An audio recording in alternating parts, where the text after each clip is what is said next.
Assalamualaikum warahmatullahi wabarakatuh. Selamat pagi anak-anak semuanya. Bertemu lagi di channel YouTube Pembelajaran Pak Agus Rianto di tema 4 subtema 3 pembelajaran 3, yaitu masih mengenai tentang globalisasi dan cinta tanah air. Nah, ingat ya, setiap materi jangan di skip ya. Tetap semangat meskipun belajarnya dari rumah.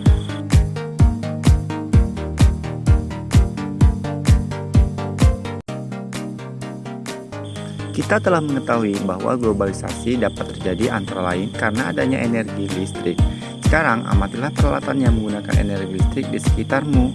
Terbayangkan olehmu jika energi listrik itu habis dan tidak dapat diperbarui. Ayo kita belajar bagaimana cara menghemat energi listrik. Bagaimana cara menghemat energi listrik? Yang pertama, memasang daya listrik di rumah sesuai keperluan. Yang kedua, menggunakan peralatan elektronik yang mempunyai daya watt kecil. Yang ketiga, mengganti lampu dengan lampu hemat energi. Keempat, menggunakan alat elektronik secara bergantian. Dan yang kelima, memanfaatkan cahaya matahari untuk menerangi rumah pada pagi hingga sore hari. Ingat ya. Nah, mari kita simak teks eksplanasi berikut ini, yaitu mengenai tentang teknologi hijau di era globalisasi. Teknologi dan lingkungan merupakan dua hal penting dalam kegiatan manusia. Pada era globalisasi ini, kedua hal tersebut menjadi perhatian dan pembicaraan masyarakat dunia karena saling terkait dan menentukan keberlangsungan hidup manusia.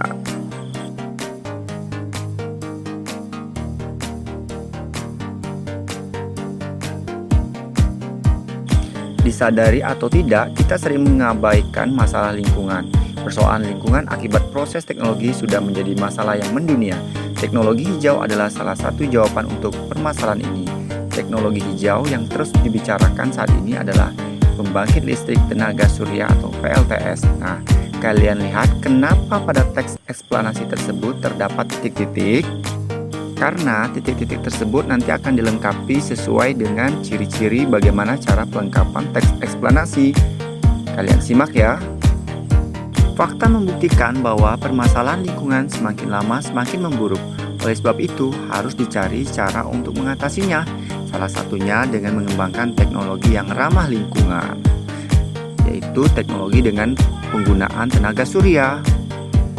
Lengkapi teks eksplanasi tersebut sehingga menjadi satu teks yang utuh. Ingat kembali ya ciri-ciri dari teks eksplanasi.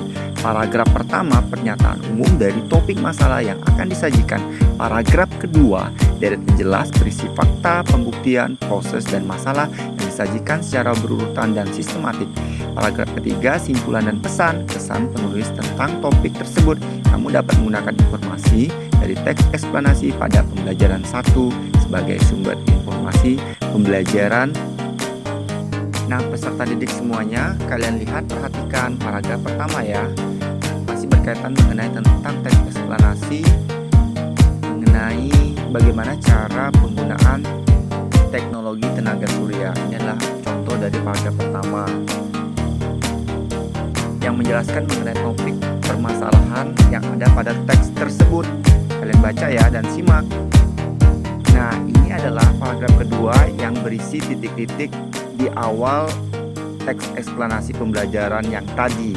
Nah, sekarang paragraf kedua ini sudah lengkap karena di sini sudah ada penjelasan dan penjabaran tentang fakta mengenai tentang penggunaan energi listrik tenaga surya.